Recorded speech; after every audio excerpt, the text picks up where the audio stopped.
Hey, how's it going, everybody? Charlie Wilson here, aka Sinister Charlie. Welcome back. Hi, it's good to see you again. I hope you're doing well.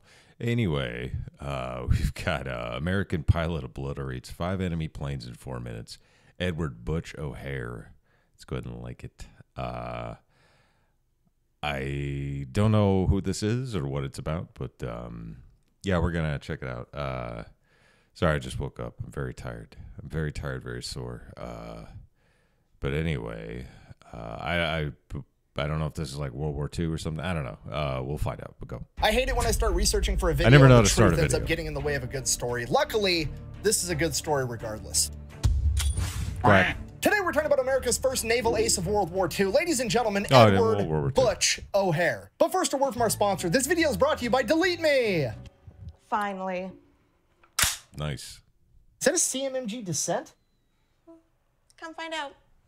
Nah, it's okay. I don't think Guys, I gotta go. Well, actually, hold on. What's it chambered in? It's 300 blackout. Yeah, I gotta go.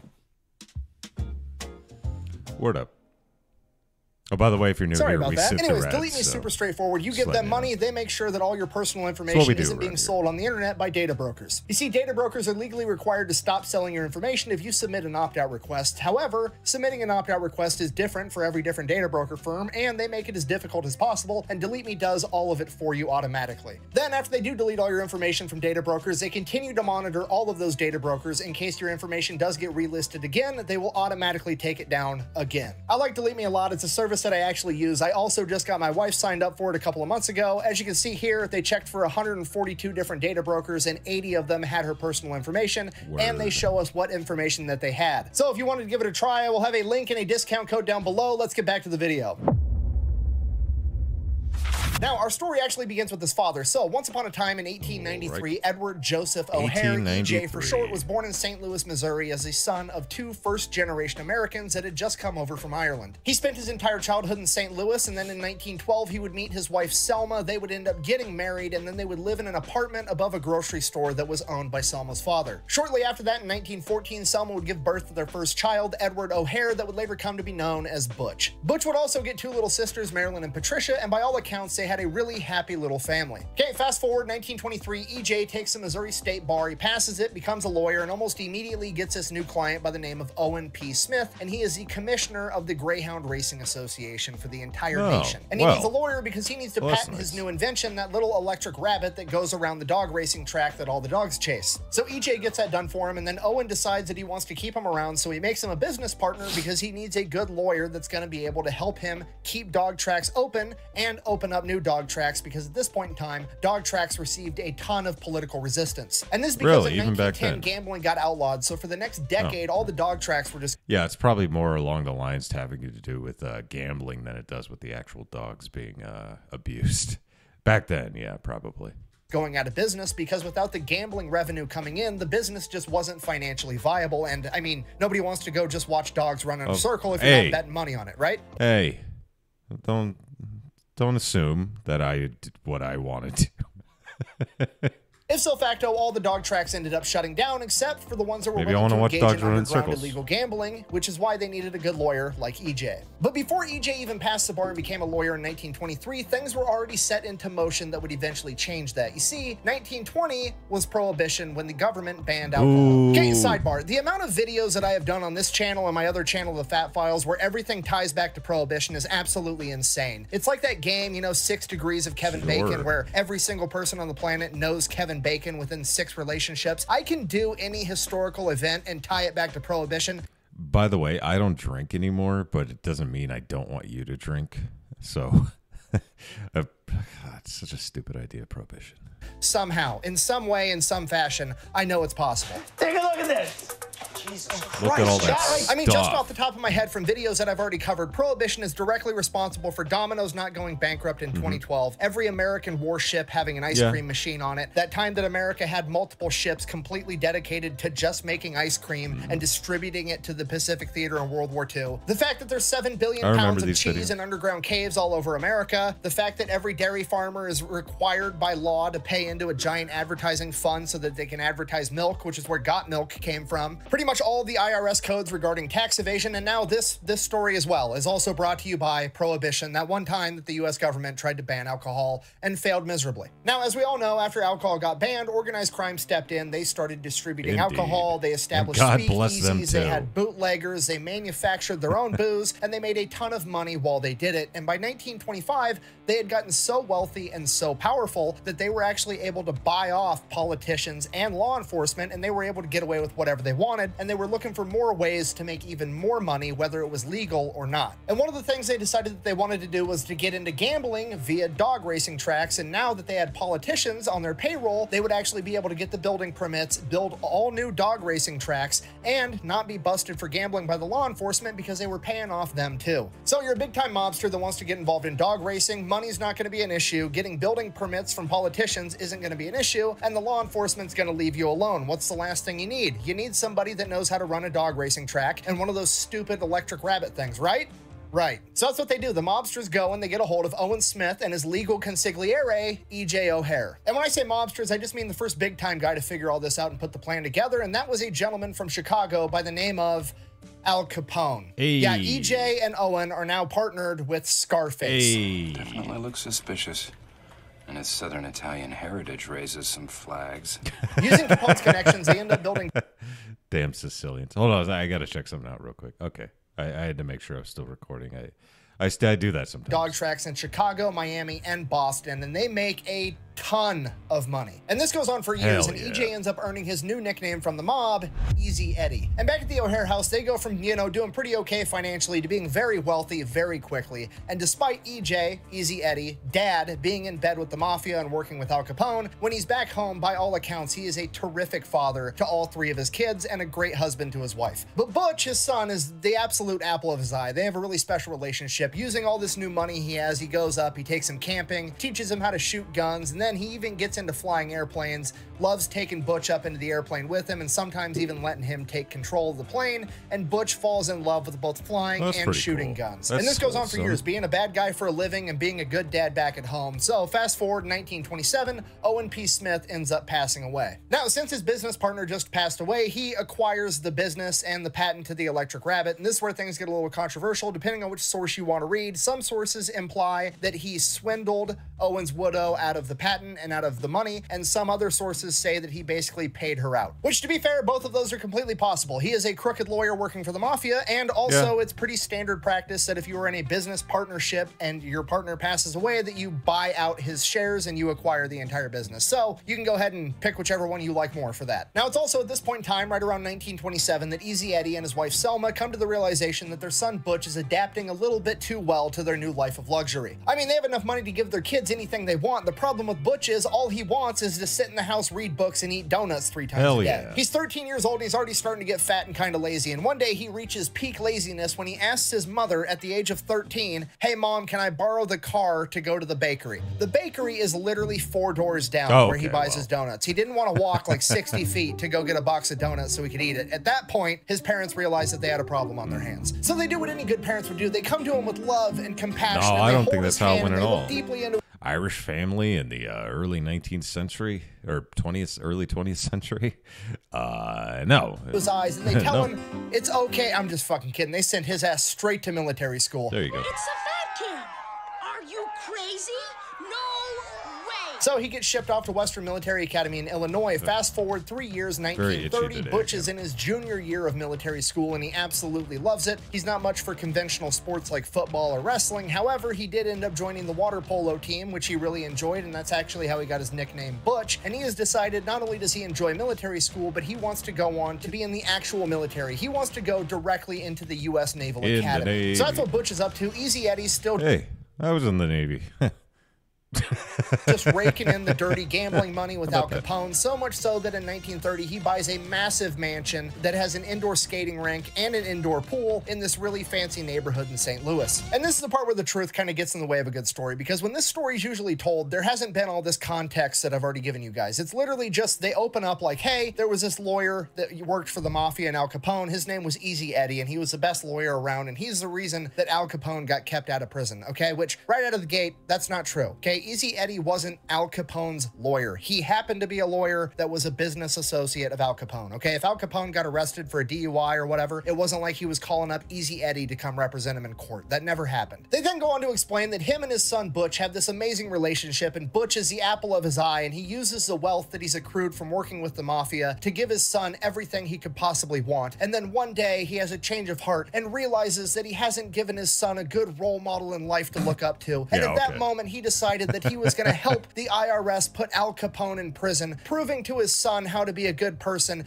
and then the mafia assassinates him for it. And then his son, having seen his father lay down his life to do the right thing, decides that he's going to go off and become a war hero in World War II. And it's this happy story about redemption and doing the right thing, and it's also completely fucking made up and nonsensical. Okay, that story sounds great if Butch is like a 7-year-old little boy. He's not. He's 17, and he's been in military school since he was 13, and he's already about to go into the U.S. Naval Academy, okay? Do you know how fucking mad I would be if my dad, that I had a great relationship with, like one of my best friends that I confided in at the age of 17, and he came to me and was like, son, I've done some pretty bad things in my life, and I've decided to prove to you how to be a good man. I'm gonna go ahead and turn myself in and get myself assassinated by the mob just to show you how to do the right thing. Sounds great, Dad. You know what I mean? Like, hey, Dad, counteroffer, hear me out. What if you just retired, you're already rich, and then you just stopped doing bad stuff? That would set a pretty good example. I'm also 17, so I don't need you to just like set the example. I'm old enough and mature enough to understand the concept of like, hey, do as I say, not as I do, you know?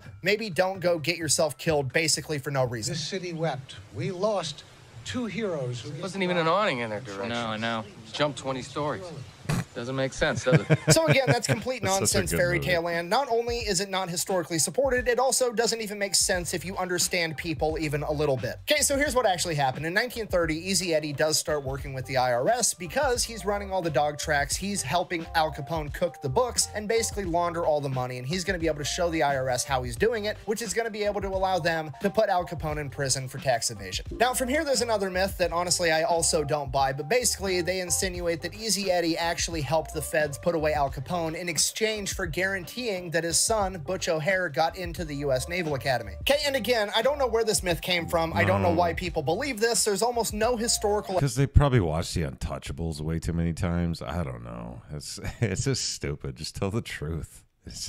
I don't know. Evidence that supports it, and if you think about it, it doesn't even make sense, okay? The U.S. Naval Academy has like a 10 to 12% acceptance rate, and Butch O'Hare just spent the last 5 years in one of the most prestigious military academies in the United States, and he performed well there. He's pretty much guaranteed a slot at the U.S. Naval Academy at this point. And we know how he performed once he got into the U.S. Naval Academy, and there was nothing that even remotely suggested that he didn't belong there. So, if he was gonna get in anyways, why on earth would Easy Eddie go get Al Capone turned in and get himself killed for no reason? So what do I think happened? I think that it was 1930 and Elliot Ness and his crew of uncorruptible cops known as the Untouchables were going around putting all the mobsters in jail, and I'm going to be honest, I'm not a big fan of Kevin Costner as an actor.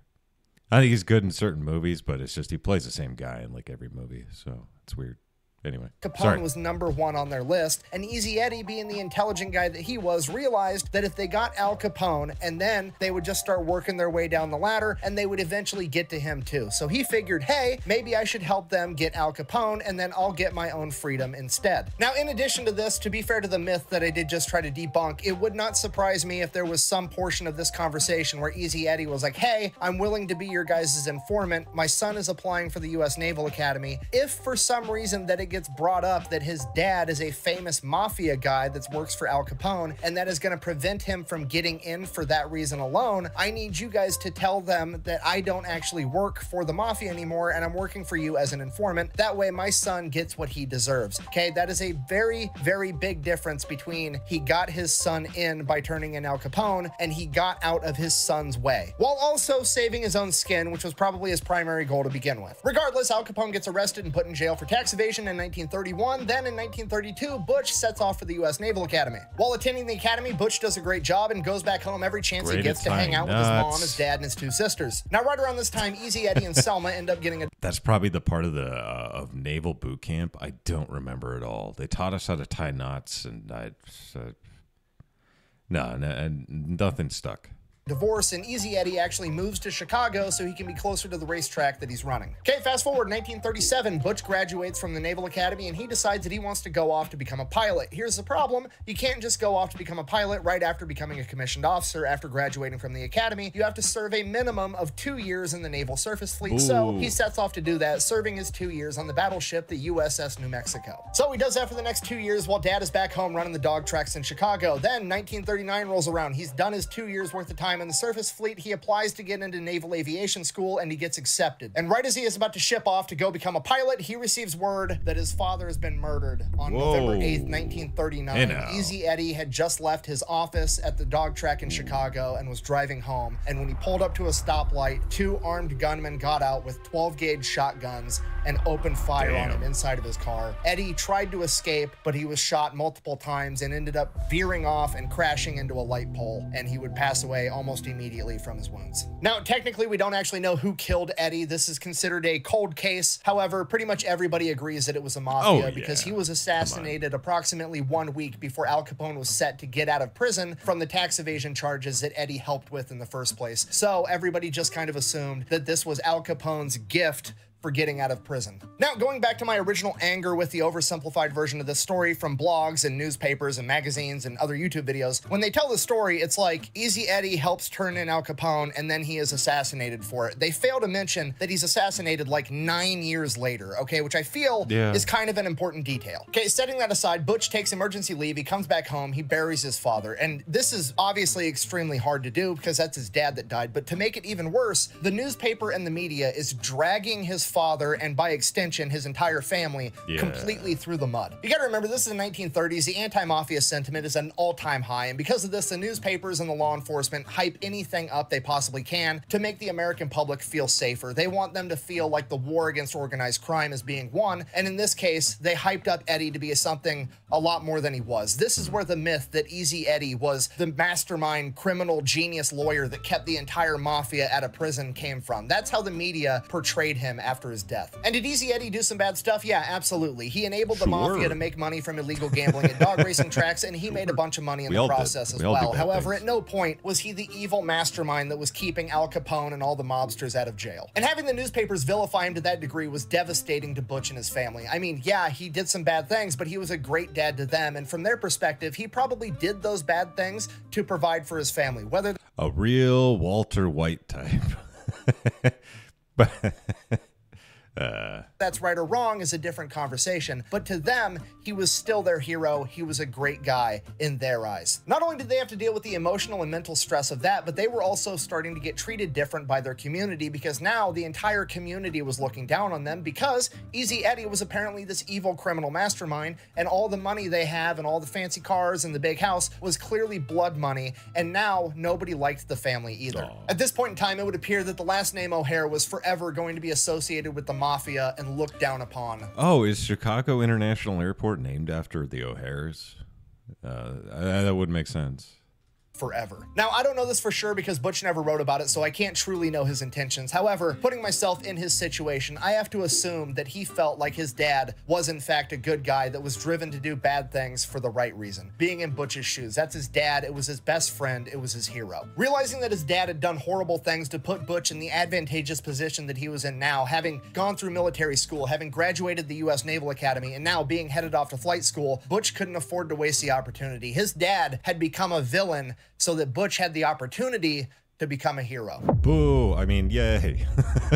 So Butch does the only thing he can do. He goes back out to flight school. While there, he does okay in the classroom. He's not the best at taking written tests, but when it comes to actually getting Butch inside the planes, he is exceptional. He is one of the best pilots they've ever seen, and he's even better at gunnery. This guy can put rounds on target with his eyes closed. He graduates from flight school in May of 1940. Then he gets stationed on the USS Saratoga, an aircraft carrier with VF-3. Okay, now at this point, we got to remember it's early 1940. World War II has officially started, but America is not directly involved yet. That being said, pretty much everybody in the military is aware that America is going to be involved soon, and they are training extra hard to get ready for that, as well as training as many new recruits as possible. So all of America's best warfighters at this point in time are pretty much sent in to go train as many new guys as possible, and the man in charge of VF VF-3 to get all these new guys trained up and ready for war is a legendary pilot by the name of John Thatch. Dude, and this he man looks, is a complete pretty badass. rough. He is basically Maverick from Top Gun, except in the 1930s and 40s. This guy was training all the new guys that came through VF-3, and it was his standard practice to take the best, cockiest new pilots they had, and he would take them up into the air in F-4F Wildcats and have a mock dogfight with them. And he would allow the cocky new guy to get the advantageous position on him just to shake them off, get behind them, and shoot them down first, just to show them how good they're not. Just the complete dad energy. If we're gonna set a tone right now out of the gate, you're not that good, you're gonna shut up, you're gonna listen to what I have to tell you, because it's the best chance you have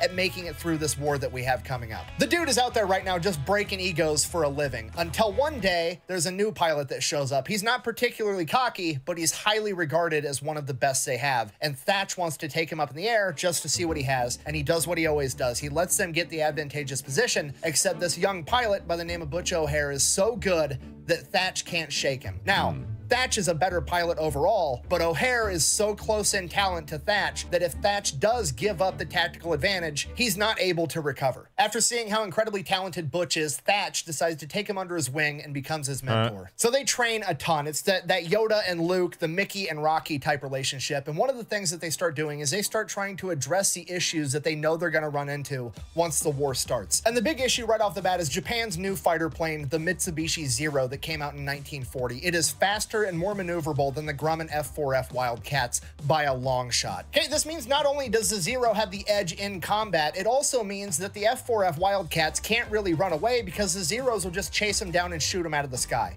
So Thatch, being the tactical genius that he is, realizes the only chance they're going to have is to fight. This situation is kind of like when he first met Butch and took him up into the sky. Thatch is a better pilot than Butch. However, if he was able to give up that small advantage, he wasn't able to recover. He needs to find whatever that small advantage is that the F-4F Wildcat has over the Zero so that he can enable his men to win. And what he comes up with is a tactic that would later come to be known as the Thatch Weave. It's basically a counterpunch because he knows the Zeros are going to end up behind the Wildcats. They're faster, they're more maneuverable. Once a Wildcat has a Zero on its tail, another Wildcat's going to pull up next to it, and then they're going to cross paths, and then they're going to cross paths a second time, kind of like a zipper. And right as they're about to cross paths the second time, the wingman is directly lined up with the broadside of the enemy Zero, and he's going to be able to open fire without running the risk of shooting down his friend. So it looks good on paper, but obviously he's got to see if it works in real life, so he calls upon his protege, young Butch O'Hare, to go up with a bunch of other planes to be the bad guys and try to chase down him and his guys where he can test the tactic. And it works out great. Butch was not able to shoot down any of them. The Thatch Weave would then be proven combat effective at the Battle of Midway, and it is still considered a viable dogfighting tactic to this day. During all this training, Butch would actually get some time off. He goes out, meets a young woman by the name of Rita, and on their very first date, he asks her to marry him, and she says yes, because Butch O'Hare doesn't miss. They then go, they have a honeymoon in Hawaii, they come back, and they start living together in Coronado, California, while VF-3 is stationed at North Island Naval Center. And while he lived there, everything went great. He was training at... That's where a lot of the SEALs train, is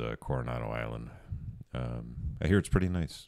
He was busy, but he did get to go home to his new wife every single night. And then one day, Thatch decided to make everybody in VF-3 come in for extra training on what appeared to be a random Sunday in December of 1941. And they did their training in the morning. Thatch cut everybody loose for lunch, and they were supposed to report back to finish training that night. And as Butch O'Hare was driving to his apartment to meet up with his wife for lunch, over the radio, he would find out that Pearl Harbor had been attacked. He gets home, he tells his wife, and I quote, "The Japanese have attacked Pearl Harbor. I'm to board the Saratoga as soon as possible. It's war. The very next day, the USS Saratoga and VF-3 set off from North Island to go participate in World War II. On their way there, the world would find out about Wake Island, where 450 Marines and 1,200 civilian construction workers fought off the Japanese on a small coral atoll that the Japanese wanted to use as a forward operational base. In the initial defense of Wake Island, the Marines and the construction workers were able to sink 2 enemy destroyers and a submarine, repelling their entire force. And this is looked at as America's first victory over Japan, and it was a silver lining that the entire country looked to in the days after Pearl Harbor. Because of this, America would immediately send ships to reinforce Wake Island. However, the ships that were leaving Pearl Harbor had a humongous head start. Amongst the American ships making their way there was Butch O'Hare and the USS Saratoga, as well as the rest of VF-3. Unfortunately, the American leadership would come to the realization that they were not going to be able to beat the Japanese there, and they didn't want to risk losing any more ships than they already had in Pearl Harbor, and they were ordered to back off and not try to save the Marines and the construction workers at Wake Island. After 2 weeks of fighting, fighting, the Marines and the construction workers were forced to surrender. Those that did not die in combat were either executed or held as POWs for the remainder of World War II. Because of how brutally the Japanese treated the civilian construction workers, the American government realized that they couldn't rely on civilian contractors to do all their construction on forward operational bases in the Seabees. future. And this is where the Navy's construction battalion was originally found. Hey, I was right about something. I was in the Seabees, so. AKA yay, and those civilian construction workers that were at Wake Island are considered to be America's first honorary Seabees. During the same time, the USS Saratoga would be crippled by an enemy torpedo, and VF-3 would have to rotate and now be stationed on the USS Lexington. Once there, it is the Lexington's mission to penetrate deep into enemy territory so they can attack the port at Rabaul. They get like 450 miles away, and all of a sudden, a Japanese recon plane spots them. So they send some fighters up. Thatch himself shoots down this enemy recon plane. But he didn't get to him fast enough because they got that radio transmission out, and the Japanese bombers are already on the way to hit the USS Lexington. They start getting fighters up in the air as fast as they can as I'm going to be honest with you. I didn't think Seabees would be brought up in this at all. So, hey, there you go. Japanese G4M Betty bombers show up, and some of the fighters are already starting to engage the bombers, shooting them down. And Butch O'Hare is the last man slotted to get up in the air. He's sitting there on the flight deck in his Wildcat, fully fueled up, as the bombers are coming in, getting attacked by the other Wildcats, and he's just waiting his turn to get up in the air, hoping that the bombers don't make it and bomb the USS Lexington with him right on top of it in a fully fueled up aircraft. By the time Butch gets up in the air, the combat's basically over. The bombers have been repelled, and most of the Wildcats are still chasing them down, and they end up shooting down all of them. And then a second wave of bombers gets detected on radar, and this is a humongous problem. You see, all the Wildcats are up in the air, and most of them have been in the air so long that they're out of ammo and fuel, and once those planes return from chasing down that first wave, they're gonna have to land. They're not gonna be able to fight. By the time that second wave gets close, the only planes available with fuel and ammunition able to fight are Butch O'Hare and the guy that went up right before him, Duff DeFillo. So what do? They do the only thing they can do. Butch and Duff get next to each other, and they are about to engage 9 Japanese bombers in a double V formation, and Butch fires his guns just to make sure they're all working, standard procedure. Sure. Duff goes to fire his. As you do. All of them are jammed. Ooh, so Duff's out. It is now good. Butch O'Hare versus an entire formation of Japanese bombers all by himself. He's already running low on fuel, and he only has enough ammunition for 10 3-second bursts with his guns. He does not have enough ammunition to take down all of these planes, and even if he did, he doesn't have the time to do it all by himself. He needs to be as accurate as humanly possible, and that's exactly what he does. Using his expertise in gunnery, he is engaging engines and fuel tanks, and that is it. On his first pass, he manages to knock 2 bombers out of the formation. He then immediately goes into a second pass, engaging the first bomber he sees on the other side of the formation, critically damaging it as well, forcing it to drop its bombs early and peel away. He then engages the next bomber next to it, striking the fuel tank, causing it to blow up in midair. He immediately goes into his third pass, shooting down another 2 bombers before making his 4th pass, engaging another one. And while this is happening, the crew of the USS Lexington is just watching in awe as it unfolds before them. The admiral on board said, and I quote, "All of us on the flight deck and the bridges became so intent watching the aerial battle that it was hard for us to concentrate on our duties. At the time, the entire ship's company burst into cheers as our fighter shot the bombers down into the sea. It was not as though they were in the midst of a life or death struggle, but at a baseball game." After his 4th pass, Butch was completely out of ammunition and almost out of fuel. The 4 remaining Japanese planes dropped their bombs, and all of them missed. All right! That wasn't so hard. In the span of 4 minutes, Butch O'Hare had pulled off the impossible, going toe-to-toe with an entire Japanese bombing formation, and during that time, he was everywhere and nowhere all at the same time. The entire bombing formation, returning fire on Butch, managed to hit him with a total of 1 bullet. Wow. Butch was engaging the enemy so quickly from so many different angles that one of the surviving Japanese pilots said, and I quote, "Enemy planes swirled around us, zooming, banking, diving, attacking us from all directions," not realizing that it was one man. Person. Maybe One man. So the 4 remaining Japanese planes that dropped their bombs and missed, they peel off, they retreat. Butch goes to land, and as he goes to land, he drops his landing gear, and some new guy on the deck opens fire on him with a 50 caliber machine gun. Luckily, it was all misses. Butch gets out of his Wildcat, walks up to the guy that was just shooting at him. It's some new kid that is now just shitting his pants because he almost just killed the hero of the day. And Butch walks up completely cool, and he's like, "Son, I don't mind if you shoot at me. Just try not to do it with my landing gears down. Which is probably the politest way of calling this kid an idiot to his face imaginable, considering that he just shot at him with a 50 caliber machine gun like, hey kid, if a plane has its landing gear down and you're on an aircraft carrier, it's probably trying to land on you, meaning it's not an enemy. Why would you shoot at me? Okay, now that the immediate threat is over, this has been like 30 minutes of straight chaos. We've got to figure out what all happened, where everybody's at, if they're okay. We have to get the planes ready in case there is another attack. There's a lot of stuff to do. So Butch, all the other pilots, and pretty much everybody else that would have seen anything goes in to get debriefed so the chain of command can try to figure out what all happened in this very busy couple of minutes. So Butch goes in and says, you know, I shot up 7 of those planes really good. I'm pretty sure I downed 6 really of them. well. To which the captain of the USS Lexington is like, actually, I'm going to go ahead and only credit you with 5 because after you pulled off after your last run, there was still 4 bombers in the air that dropped their bombs, and there was originally 9 to begin with. I do think that you shot down the other 5 though, because, well, pretty much everybody saw it happen. So now Butch has officially been credited with downing 5 enemy planes. This makes him an ace pilot and the first naval aviator ace of World War II. And at first, Butch doesn't think anything of it. He doesn't regard himself as being special. He doesn't think what he did was incredible. He thought he did exactly what anyone else in VF3 would have done if they were in the exact same situation. As far as Butch O'Hare is concerned, the only thing about that day that was unique to him was that he happened to be in the right place at the right time. He wasn't necessarily the right guy. And then he came out of getting debriefed, and the crew of the USS Lexington had already went down to the machine shop and made him a trophy. He was everybody's best friend. He was the hero of the day that had saved the USS Lexington, and everybody was in love with Butch O'Hare, America's first ace. The crew of the USS Lexington and the rest of VF3 actually adopted a new drinking song that night as well. It goes something along the lines of, O'Hare, O'Hare, did the Japanese bombers go? O'Hare, O'Hare, could they be? Okay, now sidebar, in the spirit of full disclosure, retroactively after World War II, it has been decided that Butch O'Hare actually only shot down 3 enemy bombers on that day. Apparently this is because the Japanese documented that actually only 3 planes were shot down during that wave, 3 of them returned back severely shot up, and 1 of them apparently got lost in a storm. You sure about that? Okay, and this is where I get annoyed, because on one hand, like, yeah, okay, I understand wanting to figure out the truth and clarify things, but also I feel like Americans typically tend to believe what the enemy says happened more than they believe the word of their own men. I mean, when the captain of the USS Lexington looks up in the sky and he's like,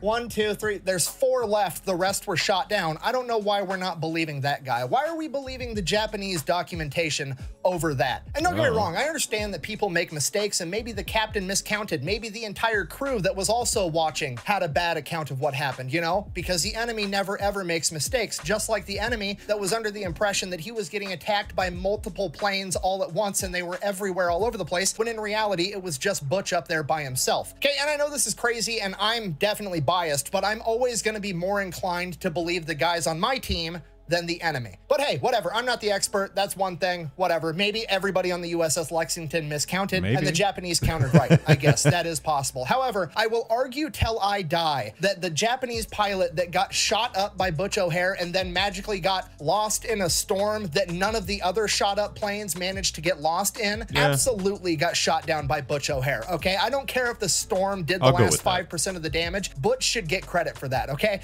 It's complete lunacy to say anything other than that. I mean, for real, apply this logic to any other situation. Imagine that you're at a party and there's an altercation that breaks out between guy A and guy B, and guy A pulls out a gun, shoots guy B in the chest 17 times, and then guy B falls into the pool, okay? Are we gonna be like, oh, that guy drowned? No, guy A killed guy B, okay? That's obvious. Yeah, I mean, it depends if he's my friend or not. I mean, that might have drowned.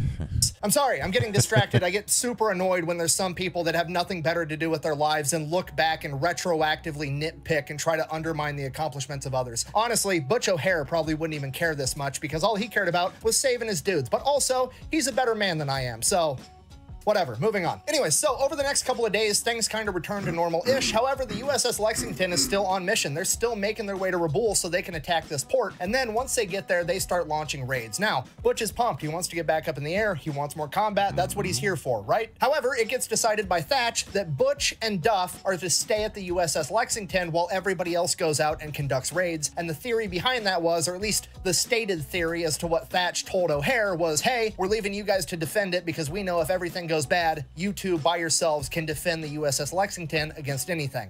That's what Thatch told him. In reality, Thatch knew that Butch O'Hare was being put up for the Medal of Honor, and so did the rest of the chain of command, and they knew that they could not afford to let Butch get killed in combat. Okay, this is early 1942. This is 2 months after Pearl Harbor. The only silver lining, the only good news that America has gotten in the past 90 days was about the Marines and the construction workers making their last stand at Wake Island. And now they've all been captured, either killed or put in internment camps. Okay, America has not had any good news, except now they have the story of Butch O'Hare, the man that became an ace in 4 minutes. Shortly after this, Butch is informed that he's going to be receiving the Medal of Honor, to which he directly tells Thatch, I don't want it. He doesn't want it. He doesn't want to have to go back stateside. He wants to stay out there with his men. He still does not feel as though he did anything special. And the man that has been his father figure, his mentor for the past couple of years, basically pats Butch on the shoulder and informs him, too bad.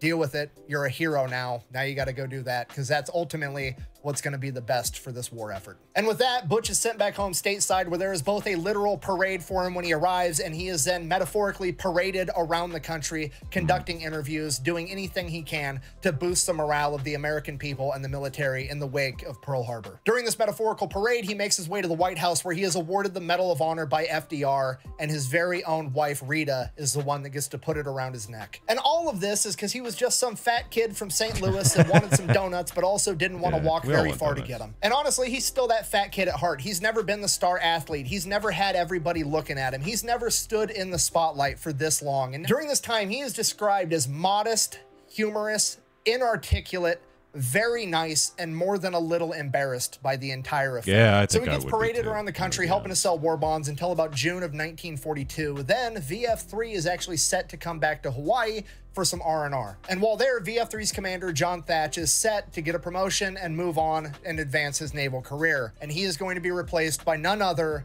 than his protege and war hero, Butch O'Hare. On June 19th, 1942, Butch O'Hare formally relieves John Thatch of command of VF-3 as he assumes command himself. John Thatch would then go on to say, and I quote, "I know of no one I would rather see take my old command into new battles." Of course, referring to Butch O'Hare, and this meant more to Butch than winning the Medal of Honor. Unfortunately, this did not mean that Butch was going to get to go back into combat. VF-3 had actually been taken, and they are now going to be training all of the new pilots to get ready for war, because America's practice at this point in time was to save all of our best pilots and make them teachers to train the next generation, as opposed to the Japanese who, well, they used up all their good pilots. They all died.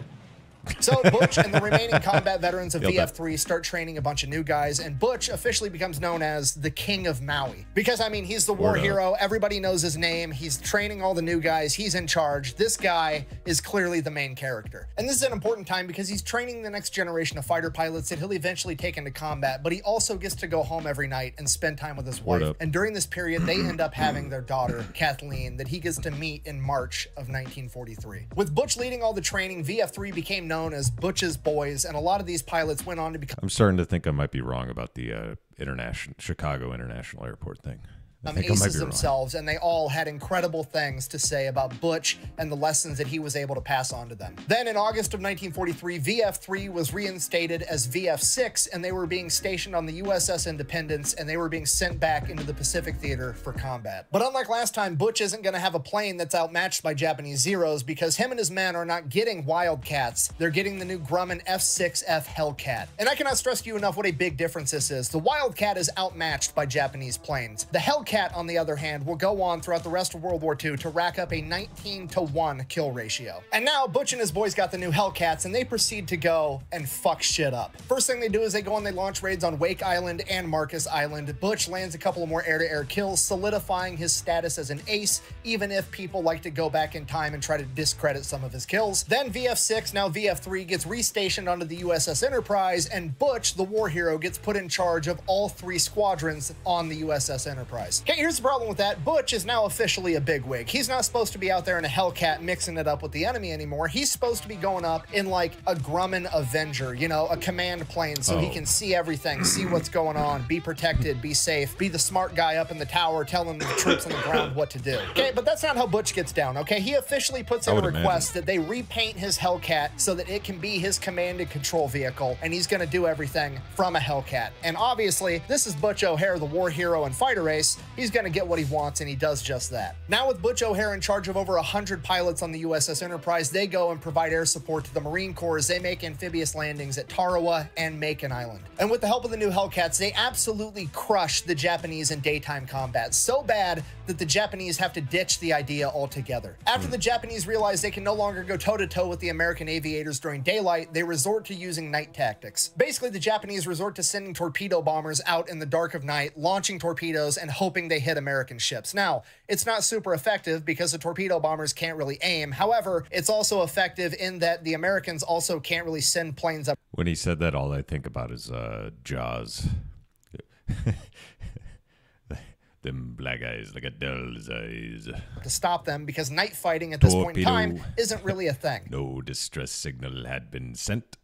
Okay, you gotta realize this is 1943. Radars are still fairly new technology, and they're mostly being used on ground arrays, and recently they're starting to be used on big naval vessels. They can't cram one of these things inside of a fighter plane yet. So at best, all the Americans can do is use the radar on the ship to see the enemies coming and then essentially brace for impact. They are not gonna be able to scramble their own fighters to go up without a radar because everything's relative up there, right? Even if the ship tried to tell the planes where the enemy was, like, is that my left or your left? Is that my guy or is that an enemy? They'd end up shooting more of themselves down than they would the enemy. It'd be complete chaos. So that's really all the Americans can do is just hope they miss. That was until Butch came up with a plan. What if we took the Avenger, it's a big plane, we crammed a radar into that and then sent the Avenger up with a bunch of Hellcats, and then as long as we could stay in formation, we would be able to tell in relation to ourselves where the enemy was. The Avenger could be like the enemies to the left, the enemies to the right, and everybody has the same left, the same right. The Avenger could guide everybody. Now obviously if the entire thing devolves into a giant dogfight, we're gonna have a huge issue, but we should be able to ambush them under the cover of night and stay in formation and hopefully not lose it. And we don't need to go chasing kills,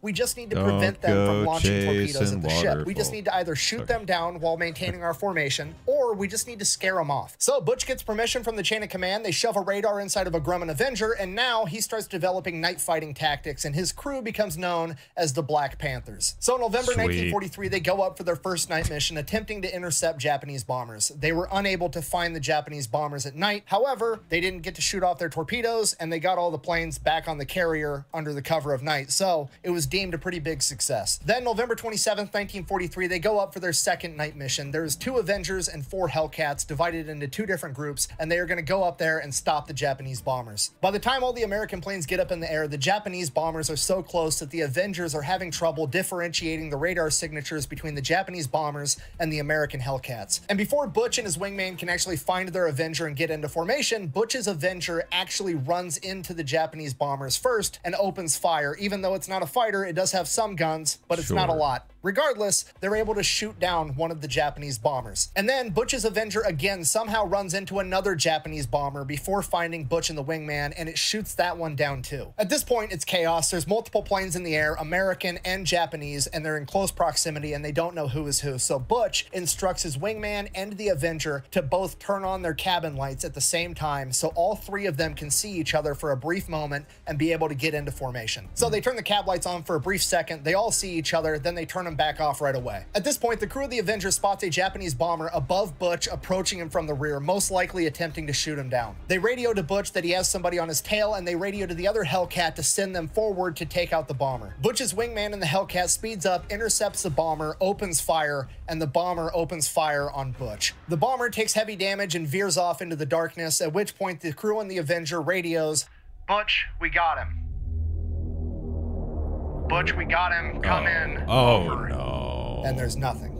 Nobody knows exactly what happened, but it is believed that the bombing crew got a lucky shot off that pierced Butch's canopy, killing him directly without heavily damaging his plane. It is the only thing that would explain why he didn't radio that he had been hit. Despite extraordinary efforts, his remains were never recovered and he was declared dead 1 year later. In addition to Butch O'Hare, 6 more American pilots would give their lives conducting carrier-based night operations during World War II, utilizing the techniques that Butch O'Hare had helped develop. Those missions are credited with downing 103 Japanese planes that otherwise would have been able to attack defenseless American ships. Butch not only saved lives through his direct actions in combat, but through his expert training of the next generation of naval aviators in World War II, and his help developing groundbreaking techniques like the thatch weave and carrier-based night combat. In conclusion, this is why the airport in Chicago is known as O'Hare International Airport. It's named after a famous man named Edward O'Hare. And no, not the famous mafia lawyer that had ties to Al Capone and was famously assassinated, but rather his son, the man that overcame the sins of his father to become one of the greatest war heroes in American history. Thank you for watching. The best way to support the channel is go buy some merch over at thefatelectrician.com.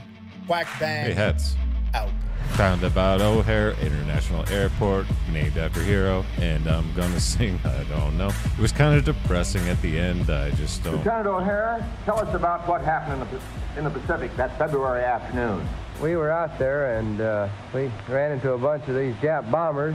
We think we did pretty good with them. Are you thinking of yourself or hitting the other fellow? Well, you don't have much time to think about yourself. The main thing you worry about is whether you can stop them before they get to your ship, because if you don't, why, you won't have any place to go when you do. Cool. Yeah, it was a real depressing at the end there. Well, it's war. I mean, anyway, there you go. I guess I was right about Chicago. I wasn't expecting to see a CB reference in there, but there it was. Hoorah CBs. Anyway, thank you for watching. That was interesting. I liked that story. Please like and subscribe down below. It makes me feel real good inside and helps out the channel. And if you have any suggestions, put it in the comments and we'll get to it eventually. So yeah, thank you very much and bye.